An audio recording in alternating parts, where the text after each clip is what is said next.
தமிழகத்தில் ஆர்எஸ்பி ஊடகங்கள் திமுகவின் நிர்வாக சீர்கேடுகளுக்கு முட்டுக் கொடுப்பது பற்றி கவனம் செலுத்திக் கொண்டிருக்க, சென்னை அயனாவரத்தில் மனவளர்ச்சி குறைந்த மாற்றுத்திறனாளி இளம்பெண் ஒருவர் 12ஆம் வகுப்பு படிக்கும் மாணவன் உள்ளிட்ட 7 பேர் கொண்ட கும்பலால் பல மாதங்களாக பாலியல் பலாத்காரம் செய்யப்பட்டு வந்த செய்தி மூலையில் முடங்கி போய் கிடக்கிறது.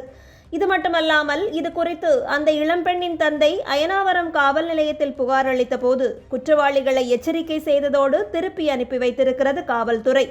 பாதிக்கப்பட்டவரது உறவினர் மீண்டும் பல முயற்சிகள் எடுத்து புகார் கொடுத்த பின்னரே தற்போது 2 பேரை கைது செய்திருப்பதாகவும் 5 பேர் தலைமறைவாக இருப்பதாகவும் காவல்துறை வட்டாரங்கள் தெரிவித்திருக்கிறது. இது குறித்து தமிழ் ஊடகங்களில் செய்திகள் கூட வராத நிலையில் பாலியல் வன்முறை தொடர்பான புகாரில் வெறும் எச்சரிக்கையோடு விடுதலை செய்யும் அதிகாரத்தை காவல்துறைக்கு வழங்கியது யார் என்று திரு அண்ணாமலை அவர்கள் கேள்வி எழுப்பியிருக்கிறார். பிற மாநிலங்களில் நடக்கும் சம்பவங்களுக்கெல்லாம் பொங்கி எழும் நமது முதல்வர் இந்த சம்பவம் குறித்து மௌனமாக இருப்பது ஏன் எனவும், இது குறித்து உடனடியாக அவர் விளக்கம் அளிக்க வேண்டும் எனவும் திரு அண்ணாமலை அவர்கள் கூறியிருக்கிறார். அதானி குறித்த கேள்விகளுக்கே பதிலளிக்காமல் முதல்வர் தப்பித்து வரும் நிலையில் மின்சாரத்துறையில் நடந்த டிரான்ஸ்பார்மர் ஊழல் குறித்து அறப்போர் இயக்கம் கேள்வி எழுப்பியிருக்கிறது. டிரான்ஸ்பார்மர்களுக்கான டெண்டரில் அரசு நிர்ணயித்த தொகையை விட 2 மடங்கு அதிகம் வைத்து 26 நிறுவனங்கள் டெண்டர் கோரியிருக்க, 16 நிறுவனங்களுக்கு சந்தை விலையை விட அதிகமான விலைக்கு டெண்டர் பிரித்து கொடுக்கப்பட்டுள்ளது. இதன் மூலம் சுமார் 400 கோடி ரூபாய் வரை கொள்ளையடிக்கப்பட்டுள்ளதாக தரவுகள் தெரிவிக்கின்றன. இதற்கெல்லாம் பதிலளிக்க லாயக்கில்லாத பெயில் மினிஸ்டர் செந்தில் பாலாஜி அவர்கள் திரு அண்ணாமலை அவர்களது அறிக்கைகள் குறித்து தான் அஞ்சப்போவதில்லை என கூறியிருப்பதோடு, லண்டன் சென்று படித்த 11 பேரில் ஒருவர் மட்டும்தான் அண்ணாமலை எனவும், இவருக்கு மட்டும் ஊடகங்கள் வரிந்து கட்டிக்கொண்டு விளம்பரம் கொடுப்பது ஏன் எனவும் ஆதங்கப்பட்டிருக்கிறார்.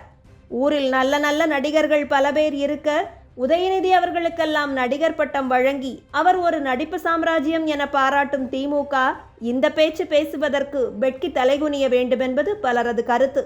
செந்தில் பாலாஜிக்கு சரியான பதிலடி வழங்கியிருக்கும் திரு அண்ணாமலை அவர்கள் ஓராண்டுக்கு மேல் சிறையில் இருந்து கம்பி எண்ணிய குற்றவாளிகள் எல்லாம் தன் மீது வழக்கு பதிய புறப்பட்டிருக்கிறார்கள் என கூறியிருப்பதோடு, திமுக ஆட்சிக்கு வந்த பிறகு அதானிக்கு கொடுத்த 77 கோடி ரூபாய்க்கான தரவுகள் குறித்தும் விளக்கியிருக்கிறார். மட்டுமல்லாமல் தான் லண்டன் சென்று படித்த போது புழல் சிறையில் கம்பி எண்ணுவது பற்றி படித்த செந்தில் பாலாஜி பாசானவர்களை பார்த்து பொறாமைப்படுவது இயற்கைதான் எனவும் சாட்டையடி பதில் கொடுத்திருக்கிறார். இதுல உருட்டல் மிரட்டல் எம்எல்ஏ அறிக்கை கொடுத்ததுக்கு எம்எல்ஏ கேஸ் போடுவாங்க. யோ நீ எல்லாம் என் மேல கேஸ் போட்டு இடி கேஸ்ல உள்ள போன நீ எல்லாம் கேஸ் போட்டு எஃப்ஐஆர் வாங்கின என் தலை விதி இல்லைங்களா? 1 வருஷம் ஜெயிலில் கம்பி எண்ணவும். அதனால தான் நான் சொல்றேன், நான் ஆக்ஸ்போர்டில் படிக்கிற அதே நேரத்தில் இந்த ஜாமீன் அமைச்சரும் படித்தார். எங்கே படித்தார்?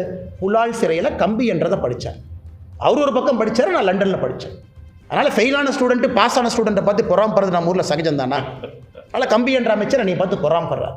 இந்த நிலையில் அண்ணல் அம்பேத்கர் அவர்களது நூல் வெளியீட்டு விழாவில் மணிப்பூர் பிரச்சனைகள் குறித்து மத்திய அரசு எந்த நடவடிக்கையும் எடுக்கவில்லை என திரு விஜய் கூறியதற்கு பதிலளித்திருக்கும் அண்ணாமலை அவர்கள், விஜய் ஒரு அரசியல் தலைவராக மேடையில் பேசுவதற்கு முன் மணிப்பூரின் உண்மையான நிலையை உணர வேண்டும் எனவும், மணிப்பூரில் பெண்கள் ஆயுதப்படை பிரிவினருக்கு எதிராக நிர்வாணமாக போராட்டம் நடத்திய சூழல் இனியும் அங்கு ஏற்பட வேண்டுமா எனவும் கேள்வி எழுப்பியிருக்கிறார்.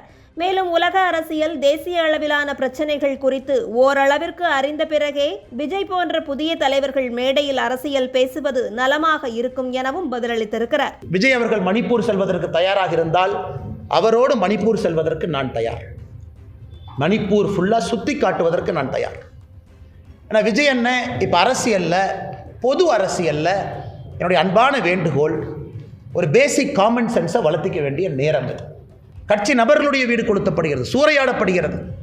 அதற்கு நாம் எல்லாம் உடனே ஆர்ம்டு ஃபோர்ஸஸ் ஸ்பெஷல் பவர்ஸ் ஆக்டை மணிப்பூர் ஃபுல்லாக மறுபடியும் ரீஎக்ஸ்டெண்டன் பண்ணி, அதற்கு தான் அங்கே இருக்கக்கூடிய பெண்கள் அம்மனமாக நடந்தார்களா மணிப்பூரில் ஒரு காலத்திலேங்க காங்கிரஸ் ஆட்சியின் பொழுது? உடைகள் இல்லாமல் எனக்கு armed forces special powers act எங்கள் ஊருக்கே வரக்கூடாதுன்னு நம்முடைய தாய்மார்கள், சகோதரிகள் உடையில்லாமல் நடந்து போனாங்க. அதே மணிப்பூரை திரும்ப கொண்டு வரணுமா? ஆர்ம்டு ஃபோர்ஸஸ் ஸ்பெஷல் பவர்ஸ் ஆக்டை கொண்டு வந்து அப்படியே ஒரே நாளில் ஷூட்டிங் ஆர்டர் கொண்டு வந்து எல்லாத்தையும் சுட்டு தூக்கி போடுங்க. அதிலிருந்து தான் பாரதிய ஜனதா கட்சி மணிப்பூரை வெளியே கொண்டு வந்திருக்கிறது.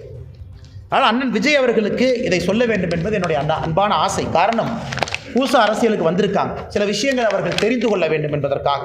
அதே விழாவில் மன்னராட்சி முடிவுக்கு வர வேண்டும் என ஆதவ் அர்ஜுனா பேசியிருந்த நிலையில் இந்த மன்னராட்சிக்கு உறுதுணையாக நிற்பது யார் எனும் சரியான கேள்வியையும் எழுப்பியிருக்கிறார் திரு அண்ணாமலை. மன்னராட்சி அன்னைக்கு சொல்றீங்களா, மன்னராட்சியை கொண்டு வந்தது யார்? மன்னராட்சிக்கு உறுதுணையாக இருந்தது யார்? விசிகே கட்சியில் சேர்ந்து துணை பொதுச் செயலரோட பதவி வாங்கியவுடன் வாழ்த்து முதல்ல யார்கிட்ட வாங்கினீங்க? ஸ்டாலினை அடுத்தால வாழ்த்து வாங்கினீங்க. அப்படியே சிரிச்சுட்டு போஸ்ட் கொடுக்கலையா? ஆளும் கட்சிக்கு எதிராக இருக்கக்கூடிய ஓட்டை பிரிப்பதற்கு சதியா இது? திமுகவுக்கு எதிராக தமிழகத்தில் எவ்வளவு ஓட்டு இருக்கு தம்பி, நீங்க அப்படியே அந்த பக்கம் போய் அந்த கட்சிக்கு போற மாதிரி போங்க. திமுக தொடர்ந்து ஆட்சியில் இருக்க வேண்டும் என்றால் திமுகவுக்கு எதிராக இருக்கக்கூடிய மக்கள் ஓட்டம் 3ஆ பிரிப்போம். அதற்காக இது திமுக நடத்துகிற சதியா?